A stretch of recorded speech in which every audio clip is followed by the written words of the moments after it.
हम ही लोग चाकू तेज कर लें तो आप लोग क्या कीजिएगा? उत्तर प्रदेश पुलिस की तरह मुंह से ही ठाई ठाई कीजिएगा? क्या कीजिएगा बताइए?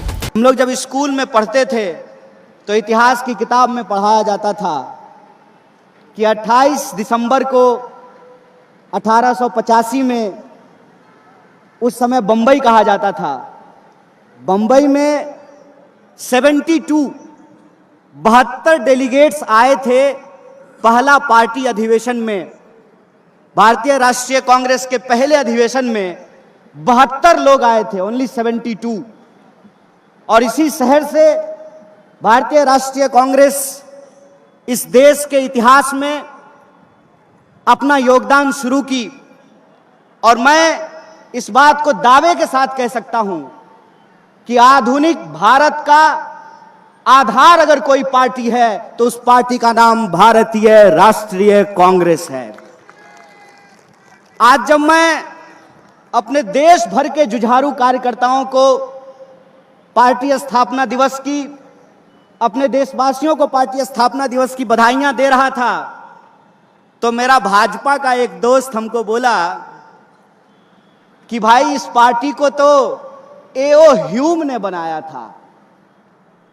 हमने कहा सुनो ना, तुम्हारे घर में जो बल्ब जलता है ना, उसको भी किसी अंग्रेज बनाया है, फोड़ के फेंक दो उसको। मैं एक बात आप लोगों से कहना चाहता हूं, और ये एक एक कार्यकर्ताओं को जानने के लिए जरूरी है कि विज्ञान का कोई देश नहीं होता है, ज्ञान का कोई देश नहीं होता है। विज्ञान और देश सार्वभौमिक होता है, वर्ल्ड वाइड होता है, इस बात को याद रखिएगा।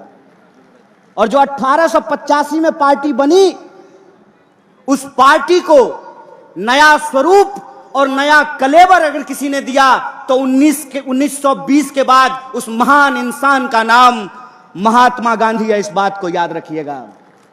और आज हम जिस भारतीय राष्ट्रीय कांग्रेस का झंडा बुलंद कर रहे हैं, जिसके बारे में हमारे युवा आमदार जीशान ने कहा, वो भारतीय राष्ट्रीय कांग्रेस महात्मा गांधी के विचारों पर चलने वाली कांग्रेस है, जो कहते थे रघुपति राघव राजा राम, पतित पावन सीताराम, ईश्वर अल्लाह तेरो नाम, सबको सन्मति दे भगवान। और हमको गर्व है इस बात का कि 1885 में बनी भारतीय राष्ट्रीय कांग्रेस 1920 में महात्मा गांधी के नेतृत्व में, पंडित जवाहरलाल नेहरू के नेतृत्व में, मौलाना अबुल कलाम आजाद के नेतृत्व में और सरोजिनी नायडू के नेतृत्व में, सरदार वल्लभ भाई पटेल के नेतृत्व में, सुभाष चंद्र बोस के नेतृत्व में वो पार्टी पूर्ण स्वराज का मांग करती है। और वो कहती है आधी अधूरी आजादी नहीं चाहिए, आजादी चाहिए तो पूरी आजादी चाहिए। और हमें गर्व है कि वही भारतीय राष्ट्रीय कांग्रेस 15 अगस्त 1947 को देश को अंग्रेजों से आजाद कराती है। और देश जब अंग्रेजों से आजाद हुआ, पूरा देश जब आजादी का जश्न मना रहा था, उस जश्न के साथ इस देश के लोग रो रहे थे, इस बात को भी याद रखिएगा। इस देश के लोग रो रहे थे क्योंकि उस वक्त भी वही राजनीति हुई जिस राजनीति को हम 2014 से इस देश में देख रहे हैं। वही राजनीति हुई जो 2014 से आपके व्हाट्सएप पे आ रहा है। एक तरफ मुस्लिम लीग थी और मुस्लिम लीग के नेताओं ने कहा कि दो अलग अलग धर्म के लोग इस देश में एक साथ नहीं रह सकते हैं। दूसरी तरफ हिंदू महासभा थी जिसने कहा कि दो अलग अलग धर्म के लोग साथ में नहीं रह सकते हैं। लेकिन इतिहास याद रखिएगा, बड़े शर्म की बात है कि हिंदू महासभा और मुस्लिम लीग साथ में मिलकर के सरकार बना ली थी, इस बात को याद रखिएगा। यह बात आज जब हम पार्टी की स्थापना दिवस मना रहे हैं तो एक एक कार्यकर्ताओं को याद रखने की जरूरत है कि जो आजादी 15 अगस्त 1947 को इस देश को भारतीय राष्ट्रीय कांग्रेस ने दिलाया है, उस आजादी को अगर कोई बचा सकता है, जिस सपने को महात्मा गांधी ने इस देश में देखा है, उस सपने को अगर कोई बचा सकता है तो उस पार्टी का नाम भारतीय राष्ट्रीय कांग्रेस है और उस नेता का नाम राहुल गांधी है। इस बात को याद रखिएगा। इस बात को याद रखिएगा। जब मैं छोटा था तो मैं अपनी दादी से सवाल पूछता था कि दादी ये बताओ, देश जब अंग्रेजों के खिलाफ लड़ रहा था तो दादाजी क्या कर रहे थे? तो मेरी दादी कहती थी, बेटा गरीब लोगों के लिए रोजी रोटी प्राप्त करना आजादी प्राप्त करने से कम नहीं होता है, इस बात को याद रखना। जो साधारण लोग होते हैं अपने रोजी रोटी के लिए संघर्ष कर रहे होते हैं,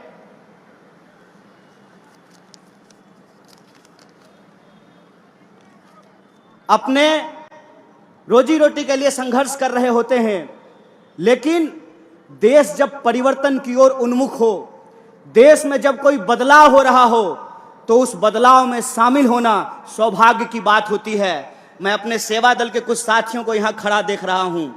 आप लोग भारत जोड़ो यात्रा में शामिल हुए हैं। यह सिर्फ वर्तमान की बात नहीं है, यह इतिहास है और यह इस देश का भविष्य तय करने वाला है। इस बात को याद रखिएगा। इस बात में कोई दो राय नहीं है कि दो तरह के विचार के लोग इस देश में रह रहे हैं।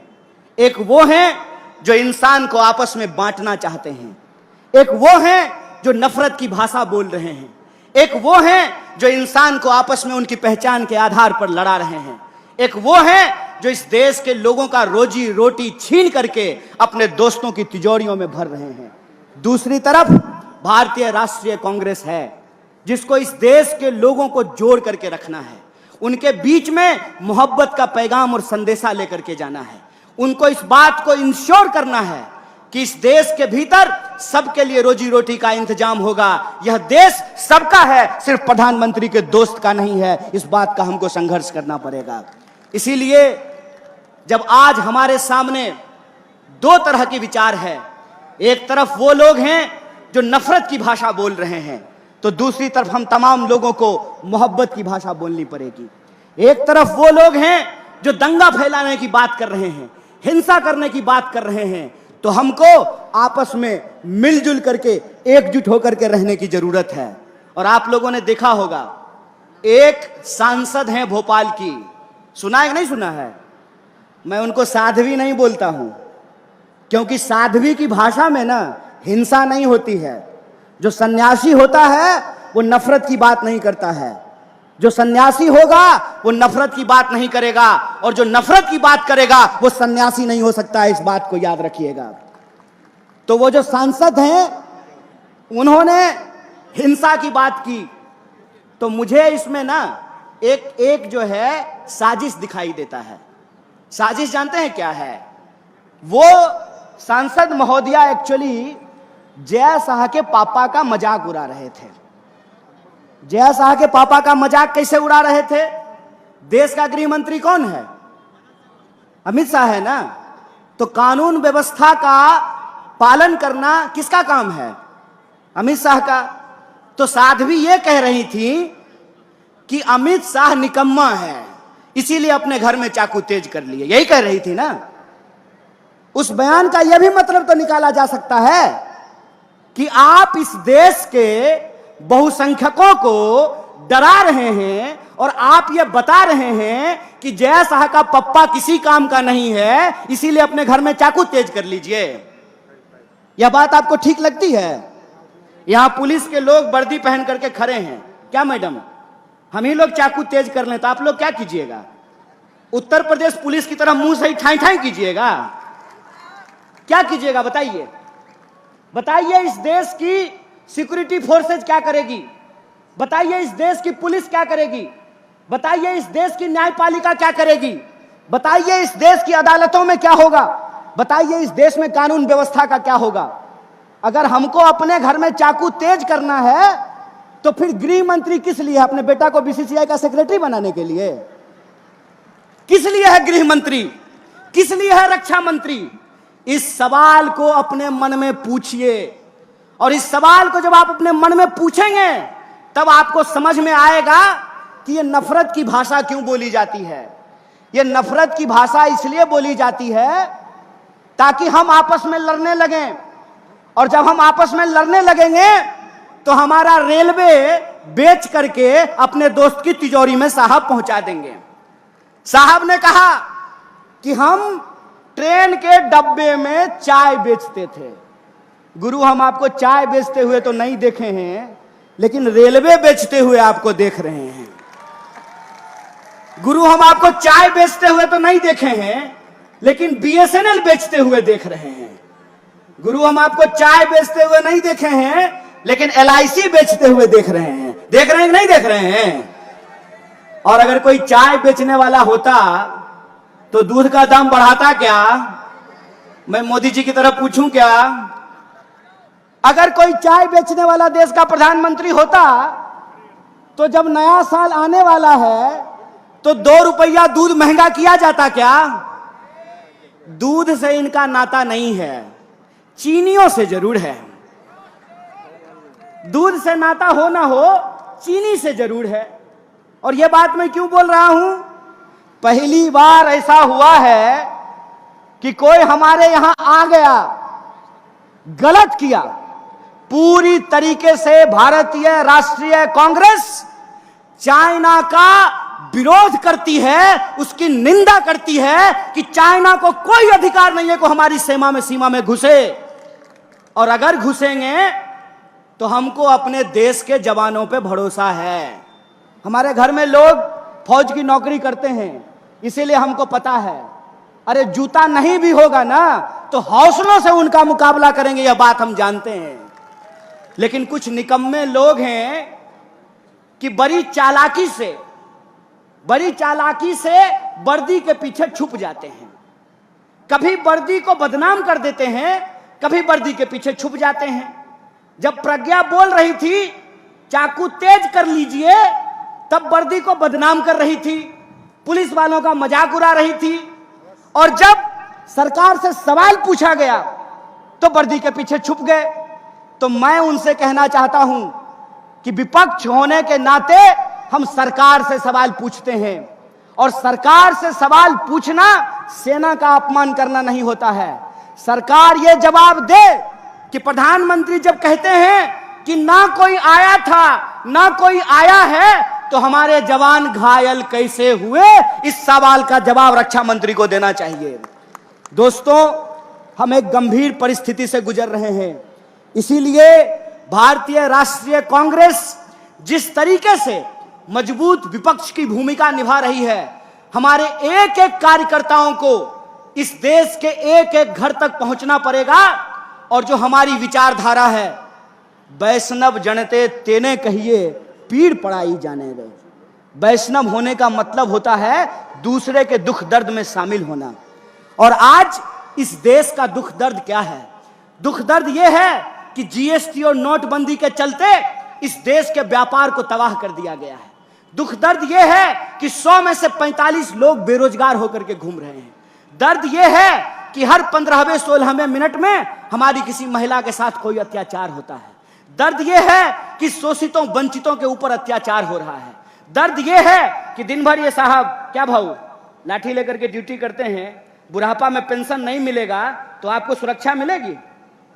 दर्द यह है कि जो लोग अपनी पूरी जिंदगी लगा देते हैं सरकार की नौकरी करने के लिए, उनका पेंशन बंद कर दिया गया है। यह इस देश का बुनियादी सवाल है। इस देश का बुनियादी सवाल रोजी रोटी, कपड़ा, मकान, शिक्षा, स्वास्थ्य, सड़क, बिजली, पानी का सवाल है। इसीलिए हम आपसे यह अंतिम आग्रह करना चाहते हैं कि जब तक भारतीय राष्ट्रीय कांग्रेस है, तब तक इस देश के ऊपर गोडसे की विचारधारा नहीं थोपी जा सकती है। इंसान को इंसान से नहीं लड़ाया जा सकता है, इंसान को इंसान से नहीं बांटा जा सकता है। इसीलिए हमको अपने देश के बुनियादी सवालों पे बात करना है। और बुनियादी सवाल पे बात हो, इसके लिए जरूरी है कि नफरत की भाषा जो बोलने वाले लोग हैं, हम उनके साथ नहीं खड़े होंगे। समाज को जो बांटने वाले लोग हैं, हम उनके साथ नहीं खड़े होंगे। इसीलिए हम आपसे आग्रह करते हैं कि व्हाट्सएप मैसेज पे मत जाइए। टीवी जो आपको दिन रात दिखाता है, उस पे भरोसा मत कीजिए। सच्चाई यह है कि सरकार कुछ भी भाषण दे दे, महंगाई से इस देश की अर्थव्यवस्था की कमर टूट रही है। सच्चाई यह है कि नौकरियों के नहीं चलते, अकेले रेलवे में 2.5 लाख पोस्ट खाली है।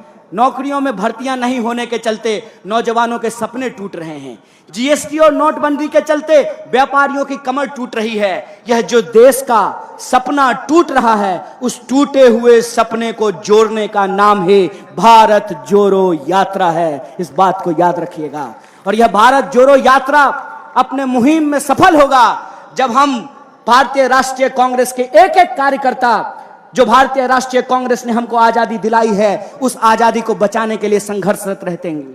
हमको ये याद रखना पड़ेगा कि डॉक्टर बाबा साहब भीमराव अंबेडकर ने हमको बराबरी का संविधान दिया है, और यह जो बराबरी का संविधान है, जब तक यह संविधान जिंदा रहेगा तब तक हिंदू और मुसलमान को आपस में कोई लड़ा नहीं सकता है, इस देश को कोई मिटा नहीं सकता। इस बात को याद रखिएगा। इसीलिए संविधान की रक्षा करने के लिए भारतीय राष्ट्रीय कांग्रेस के विचारों को जनता के बीच में लेकर जाने के लिए, और जनता के जो सवाल हैं, रोजी रोटी कपड़ा मकान का सवाल, उस पर ईमानदारी से लड़ने के लिए मैं आप तमाम लोगों को बधाई देता हूं, शुक्रिया देता हूं। और एक बार फिर से आप सब लोग पार्टी स्थापना दिवस में शामिल हुए, इसके लिए आपका बहुत बहुत धन्यवाद करके अपनी बात को खत्म करूंगा। शुक्रिया।